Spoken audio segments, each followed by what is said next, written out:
हाँ जी दोस्तों, अब इलस्ट्रेशन नंबर 2 पे डिस्कस करते हैं। इलस्ट्रेशन नंबर 1 में हमने पूरा कंसेप्ट जो है क्लैरिटी ले लिया था, ठीक है? और इस क्वेश्चन में ज़्यादा कुछ है नहीं। देखिए, कहते हैं कि sir let's see in the illustration number 1। Illustration number 1 में कहते हैं कि अगर हम balance of profit and loss account को नेगेटिव 375 करोड़ कर दे, तो when end S should be applicable to company है। क्या इंड एस एप्लीकेबल होगा या फिर नहीं कंपनी ए को, ये आपको बताना है। पहला क्वेश्चन ये पूछा। साथ ही साथ दूसरा क्वेश्चन भी पूछा कि will your answer B change अगर कंपनी ए अनलिस्टेड कंपनी हो तो इलस्ट्रेशन नंबर 1 में जैसे कि मैंने आपको बताया कि क्वेश्चन ने खुद कहा है कि वो लिस्टेड कंपनी है, ठीक है? कौन है सर? लिस्टेड कंपनी है। और लिस्टेड कंपनी में ये सारी इन्फॉर्मेशन ऐसी की ऐसी रखी है। बस इलस्ट्रेशन नंबर 2 ने ये कहा कि प्रॉफिट एंड लॉस जो अकाउंट है, यहाँ पे आपके पास में जो बैलेंस शीट है, ठीक है, उसमें जो प्रॉफिट एंड लॉस अकाउंट दिया है उसे 375 करोड़ नेगेटिव कर दिया है, ठीक है? तो कुछ इस तरीके से है, तो 375 नेगेटिव रो, ठीक है? तो डेबिट बैलेंस आप कह सकते हैं, डेबिट पीएनएल, ठीक है? तो ठीक है, 375 नेगेटिव कर दिया है। तो क्या आपका आंसर कुछ चेंज होगा? तो देखिए, चेंज होगा या फिर नहीं वो तो तब पता चलेगा जब नेटवर्थ पता चलेगा। तो नेटवर्थ हमें पहले से निकालना पड़ेगा, और नेटवर्थ की कैलकुलेशन बड़े अच्छे से इलस्ट्रेशन नंबर 1 में मैं आपको रिवाइज करवा चुका हूँ। तो यहाँ पे डायरेक्टली कैलकुलेटर ले लेता हूँ और वहीं से कैलकुलेशन स्टार्ट करते हैं। तो इलस्ट्रेशन नंबर 2 के लिए नेटवर्क की कैलकुलेशन अगर करें तो सारी के सारी इक्विटी का पार्ट जो है वो हमें ले लेना है। इक्विटी शेयर कैपिटल कितना है? 160। तो कैलकुलेटर में लिख दिया 160। प्रीमियम लेंगे सर? बिल्कुल लेंगे, तो 200 ऐड कर देंगे, प्लस 200। जनरल रिजर्व लेना है सर? बिल्कुल लेना है, 150 ऐड कर देंगे, प्लस कहता है रिवैल्यूएशन रिजर्व लेंगे? Answer is no. मैंने इलस्ट्रेशन नंबर 1 में ही आपको समझा दिया कि रिवैल्यूएशन रिजर्व को आपको नहीं लेना है, ठीक है? इसके बाद पीएनएल लेंगे सर? ऑब्वियसली लेंगे, लेकिन ध्यान रहे इलस्ट्रेशन नंबर 1 में तो 75 आपके पास में ऐड हो रहा था, लेकिन यहाँ पे तो नेगेटिव बैलेंस है। इलस्ट्रेशन नंबर 2 के अंदर क्लियरली बता रखा है कि नेगेटिव बैलेंस 375, तो नेगेटिव है मतलब कि माइनस करना पड़ेगा 375, ठीक है? और एसेट साइड कोई मिसलेनियस एक्सपेंडिचर जो राइट ऑफ ना हुआ है ऐसा कुछ दिया है, तो आंसर इज यस। ये रहा मिसलेनियस एक्सपेंडिचर, और यहाँ पे आपके पास में कितना है? 80 करोड़, तो वो लेस कर देना है, ठीक है? इलस्ट्रेशन नंबर 1 में मैंने आपको बता दिया था, तो माइनस 80 करोड़।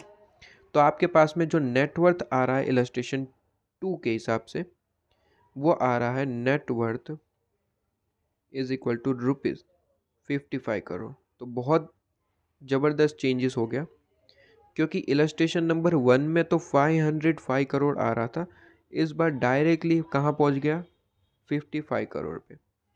तब तो थोड़ा सा कंसेप्ट ही चेंज हो गया, आंसर ऑब्वियसली चेंज हो जाएगा, क्योंकि आप अब कहाँ चले गए? कहते हैं कि आपका नेटवर्थ तो अब 500 करोड़ से कम चला गया, और अभी आप लिस्टेड कंपनी है, ठीक है? क्योंकि क्वेश्चन ने खुद बताया था कि हम लिस्टेड कंपनी है, ठीक है? हम कौन है सर? लिस्टेड कंपनी है। तो अब लिस्टेड कंपनी है और आपका नेटवर्थ 55 करोड़ है, तो कहाँ पे जाएंगे सर? फेज 2 के अंदर, ठीक है? लिस्टेड कंपनी है और 500 करोड़ से कम नेटवर्थ है आपके पास में, तो आप कहाँ पे चले जाएंगे? फेज 2 के अंदर। तो सबसे पहला जो क्वेश्चन पूछा कि क्या इंडिया से एप्लीकेबल होगा, आंसर इज एप्लीकेबल तो होगा, लेकिन फेज 2 के हिसाब से 2017 में, ईयर भी मैंने बताया था कब? 2017 में। फेज 2 के लिए 2017 है, तो फेज 2 के हिसाब से 2017 में आपके लिए इंडेस एप्लीकेबल हो जाएगा। तो इंडेस तो एप्लीकेबल होना ही होना है, ठीक है? तो इंडेस एप्लीकेबल होगा 2017 से, और आप कौन से फेज में जा रहे हैं? फेज 2 के अंदर, ठीक है जी? इसी के साथ दूसरा एक और क्वेश्चन पूछ लिया, कहता है कि क्या आपका आंसर चेंज हो जाएगा अगर कंपनी ए जो है वो अनलिस्टेड कंपनी होती तो आंसर इज यस, चेंज हो जाता। क्यों? क्योंकि अगर आपका 55 करोड़ रुपीस का जो है नेटवर्थ है, तब तो आपके ऊपर इंडेस एप्लीकेबल नहीं होगा अगर अनलिस्टेड कंपनी है तो। देखिए, यहाँ पे मैंने समझाया था कि अगर अनलिस्टेड कंपनी है और आपका नेटवर्थ जो है वो 250 करोड़ से भी कम है, तो फिर इंडेस फॉलो करने की ज़रूरत नहीं है, आपके ऊपर इंडेस मैंडेटरी नहीं है। लेकिन कौन से केस में? अनलिस्टेड कंपनी और नेटवर्थ 250 करोड़ से कम होना चाहिए। तो क्या यहाँ पे अगर आप अनलिस्टेड कंपनी है और आपका नेटवर्थ अगर 55 करोड़ है, तो इंडेस एप्लीकेबल नहीं है, मैंडेटरी नहीं है बेसिकली, ठीक है? तो आइए इसका सॉल्यूशन एक बार के लिए देख लेते हैं। सबसे पहले तो ऑब्वियसली नेटवर्क की कैलकुलेशन ही करनी पड़ेगी, ठीक है? तो इन लोगों ने नेटवर्क की कैलकुलेशन करी कि इक्विटी प्लस वो जनरल रिजर्व, ठीक है, प्रीमियम और डेबिट बैलेंस ऑफ P&L वगैरह कैलकुलेशन करके आप देख पा रहे हैं 55 करोड़ इनका नेटवर्थ आया और हमारा भी वही आया था, हमने वही कैलकुलेशन तो करी है। ठीक है, 55 करोड़। ठीक है जी, तो 55 करोड़ आपके पास में नेटवर्थ आया था और इनका भी वही आंसर है। सबसे पहले नेटवर्थ की कैलकुलेशन हमने दिखा दी। अब हम इनके क्वेश्चन का आंसर देंगे। कहते हैं कि 55 करोड़ आपका नेटवर्थ है, जिसकी वजह से आप कहाँ पे फॉल करते हैं सर, फेज़ 2 के अंदर फॉल करते हैं। और फेज़ 2 के अंदर फॉल करते हैं, इंड एस तो आपके ऊपर एप्लीकेबल है, लेकिन कब से, 2017 से। ठीक है, तो फेज़ 2 के हिसाब से 2017 के हिसाब से इंड एस आपके ऊपर एप्लीकेबल रहेगा। तो क्या इंड एस एप्लीकेबल रहेगा, ये क्वेश्चन पूछा था, तो answer is yes, end S applicable रहेगा। हमने आपको ईयर और डेट भी बता दी, 1 अप्रैल 2017 से फेज़ 2 के अंदर कंपनी ए जो है, जो कि लिस्टेड कंपनी क्वेश्चन ने बताया था, ठीक है, उसके ऊपर इंड एस एप्लीकेबल रहेगा।